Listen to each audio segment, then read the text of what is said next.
ከጀርባ የምታዩት መስጂድ የአሜሪካ ሳንዲያጎ የምትባለው ከተማ ውስጥ ያለ ትልቁ የሚባለው ኢስላሚክ ሴንተር ኦር መስጂድ ነው። ዛሬ እንግዲህ እዚህ መስጂድ ላይ በሙስሊም ጠሎች የተነሳ ጥቃት ተፈጽሞ እንግዲህ 3 ሰዎች መገደላቸው ታውቋል። እነዚህ ገዳዮች እንግዲህ 2 ቲኔጀሮች እንደሆኑና በእስልምና ጥላቻ ተነሳስተው ይህንን ጥቃት እንደፈጸሙ ታውቋል። ይህንን ጥቃት ፈጽመው እንግዲህ ፖሊሶች ሪስፖንድ ካደረጉ በኋላ እነዚህ አጥቂዎች 2 አጥቂዎች እንግዲህ ከአካባቢው ላይ ከሸሹ በኋላ ራሳቸውን አጥፍተው መገኘታቸው ታውቋል። ከአጥቂዎቹ መካከል አንደኛው መሳሪያ ይዞ ከቤት ሲወጣ እናቱ ለፖሊስ ደውላ መሳሪያ ይዞ እንደወጣና የሚሊተሪ ልብስ ለብሶ እንደወጣ ለፖሊስ እየጠቆመች ባለችበት ሰዓት ነው ኢሚዲየትሊ ይህ ጥቃት ወዲያው እንደተፈጸመ የተነገረው። የአጥቂዎቹና የነዚህ ሰዎች ቤት እንግዲህ በጣም ቅርብ እንደነበረ የተነገረውና እናትየው ለፖሊስ ጠቁማ ባለበት ሰዓት ፖሊስ ወዲያው ሪስፖንድ ቢያደርግም ግን ሊደርስ አልቻለም። ወዲያው ነው ጥቃት ተፈጽሞ የነበረው። በዚህ ጥቃት 3 ሰዎች እንግዲህ የመስጂዱ ሰዎች 3 ሰዎች ሲገደሉ ቲኔጀሮቹ ደግሞ በኋላ ከዛ አካባቢ ከሸሹ በኋላ ሌሎች ሰዎችም ላይ ጥቃት ለማድረግ ሞክረዋል። ነገር ግን አዳይንዶ ተደይ ግን ራሳቸውን አጥፍተው ተገኝተዋል።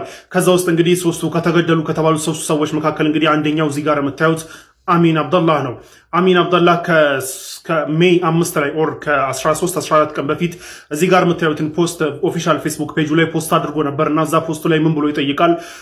ለሰዎች ምን ብሎ ይጠይቃል? ሰክሰስ ኦር ስኬት ማለት ምንድን ነው ብሎ ይጠይቃል። ለሌሎች ሰዎች ስኬት ማለት ገንዘብ ማግኘት ኦር ውበት ምንድን ነው ያማረ ሰው መሆን ኦር ምናምን ሊሆን ይችላል። ለእኔ ግን ስኬት ማለት አላህ ስወለድ የሰጠኝን ንጹህ ነፍስ ይዞ ወደሱ መመለስ ነው ስኬት ማለት ብሎ በአላህ ምሎ ይናገራል እዚህ ፖስቱ ላይ።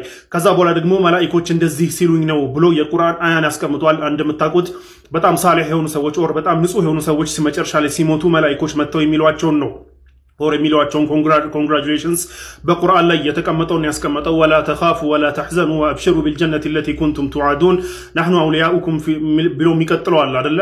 እሱን ቁርአን ያስቀምጧልና አትፍሩ እንዳታዝኑም ወአብሽሩ ቢልጀነቲ ለቲ ኩንቱም ቱዓዱን ቃል የተገባላችሁን ጀነት አብሽሩ መባልን ነው የምፈልገው።